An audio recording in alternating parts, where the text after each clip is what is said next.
நல்ல பஞ்சு போல் மெது மெதுன்னு ஒரு வெள்ளப்பம் செஞ்சு சாப்பிட்டா எப்படி இருக்கும்? உண்மையாலுமே செம்ம டேஸ்ட்டாக இருக்கும். இது வந்து ஃபஸ்ட் டைம் நான் செஞ்சேன். ஃபஸ்ட் டைம் அப்படிங்கிறனால ரொம்ப கம்மி மெஷர்மெண்ட்டில் ஒரு 10 அப்பம் செஞ்சு பார்த்தேன்.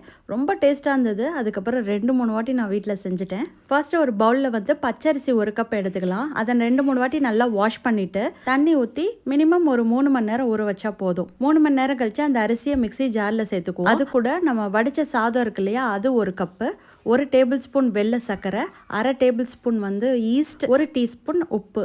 இது கூட தேங்காய் துருவல் 1 கப் சேர்த்துக்கலாம். நான் தேங்காய் பால் சேர்த்துக்கிட்டேன். தேங்காய் துருவல் சேர்த்துக்கிறது தான் இன்னும் டேஸ்ட்டாக இருக்குது. தண்ணி ஊற்றி நல்லா அரைச்சி எடுத்துக்கலாம். இது நரலாம் அரைக்கக்கூடாது. நல்லா சாஃப்டாக அரைச்சி ஒரு பவுலில் மாற்றி 1 மணி நேரம் ரெஸ்ட்டு கொடுத்துட்டு அதுக்கப்புறம் நம்ம ஆப்பமாக ஊற்றி எடுக்கலாம். ஆப்பம் ஊற்றும் போது ரொம்ப ஹைலையும் வைக்காமல், ஃப்ளேமை வந்து ஹைலையும் வைக்காமல் ரொம்ப லோலையும் வைக்காமல் மீடியமில் கொஞ்சம் மொத்தமாக ஊற்றி லிட்டு போட்டு மூடி நம்ம